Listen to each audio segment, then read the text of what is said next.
امریکی فوج لاطینی امریکہ کے سمندروں کے پاس پہنچ چکی ہے۔ تقریباً 4,000 مرین حملہ آور جہازوں میں اس علاقے میں موجود ہیں اور حملے کے لیے ہمہ وقت تیار ہیں، جن کے ساتھ امریکی ڈسٹرائر اور ایٹمی آبدوزیں بھی موجود ہیں جو تقریباً 12,000 میزائلوں سے لیس ہیں۔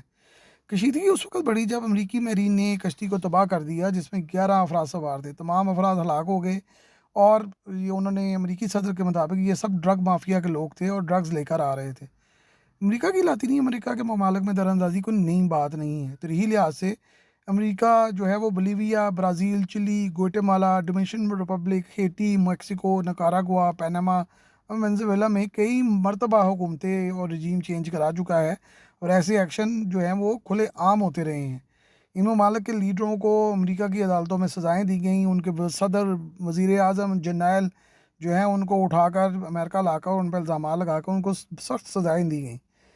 وینزویلا کا معاملہ اس وقت کافی حد تک مختلف ہو چکا ہے۔ ایک ایسا ملک جو تیل کی دولت سے مالا مال ہے، امریکہ کا حکم ماننے کو تیار نہیں ہے۔ غربت اور معاشی بدحالی کا خاص نمونہ یہ ملک 300 بلین بیرل تیل کا مالک ہے، لیکن امریکی نواز حکومتوں نے یہاں پر کوئی انفراسٹرکچر نہیں بنانے دیا، یہاں کے وسائل کو صحیح طرح استعمال نہیں ہونے دیا۔ سازشوں اور دباؤ میں گھرے اس ملک نے چین اور روس کا ہاتھ تھام لیا ہے۔ امریکہ کے گھر کے صحن کے پیچھے وینزویلا واقع ہے۔ وینزویلا کا صحن اور امریکہ کے صحن کی دیواریں آپس میں سانجھی ہیں۔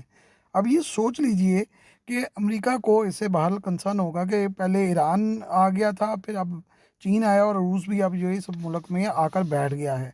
ایسے میں امریکہ لاطینی امریکہ کے اس ملک کو ہر صورت اپنے نرغے میں لینا چاہتا ہے اور اس پر دباؤ ڈالنا چاہتا ہے۔ وینزویلا کی بحریہ اور آرمی نے اپنی کوسٹ لائن پر چینی ساختہ جدید ترین ٹینک نما کشتیاں کھڑی کر دی ہیں۔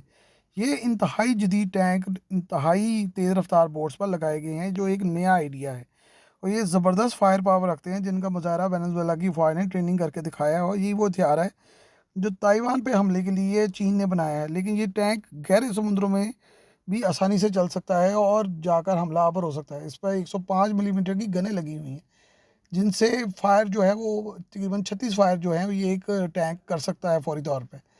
وینزویلا نے ان کو فائر کر کے یہ واضح پیغام دیا ہے کہ امریکہ کو سخت رد عمل کا سامنا کرنا پڑے گا اگر وہ وینزویلا کے سامنے آنے کی جرت کرے گا۔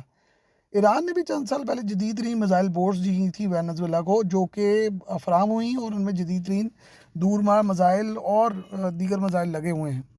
وینزویلا کی فضائیہ، جسے امریکہ نے بالکل زیرو کر دیا تھا کیونکہ انہوں نے کسی وقت میں وینزویلا کو F-16 طیارے دیے تھے جن کی سروس نہیں ہو سکی، ان کے سپیئرز نہیں میسر آئے، تو وینزویلا نے 21 عدد Su-30 طیارے جو ہیں وہ روس سے خرید لیے ہیں، جس سے ان کی فضائیہ میں کافی بہتری آئی ہے، اور صرف 3 پرانے جو ہیں 16 طیارے ہی سروس میں رہ گئے ہیں۔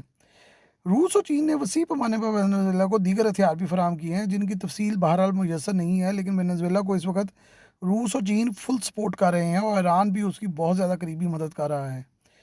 ایک وقت یہ بھی آیا تھا کہ وینزویلا نے اپنے تمام جو F-16 طیارے تھے، جن کی وجہ سے سپیئرز اور جو دیگر سروسز فراہم نہیں کی جا رہی تھی، وہ سارے کے سارے F-16 جو ہیں وہ ایران کو فروخت کرنے کا معاہدہ جو ہے وہ کر لیا تھا، لیکن پھر فوری طور پر یہ معاملات جو ہیں وہ رکوائے گئے، اور امریکہ نے بہت ہی زیادہ دباؤ ڈال کر یہ وینزویلا سے ڈیل رکوائی تھی۔ اگر حقیقت دیکھی جائے تو وینزویلا کی 3 کروڑ آبادی جو ہے وہ الرٹ تو ہے، لیکن غربت کے ڈیرے ہیں، اور وہاں پہ خوراک، ادویات، بجلی اور دیگر سہولتوں کی شدید ترین کمی ہے، بہت زیادہ گندگی اور مسائل ہیں۔ تقریباً 8 ملین افراد غربت کی وجہ سے ملک چھوڑ کر جا چکے ہیں۔ مستقبل میں مد مقابل وینزویلا کو لڑنے کے لیے بہت کچھ جو ہے وہ کرنا پڑے گا، اور یہ اگر لڑائی شروع ہو گئی تو یہ اسی طرح کی گراؤنڈ ہوگی جس طرح کہ یوکرین میں ہے، یعنی مر تو یوکرین کے لوگ رہے ہیں، لیکن یہ امریکہ، روس اور چین کی ایک پراکسی وار ہے۔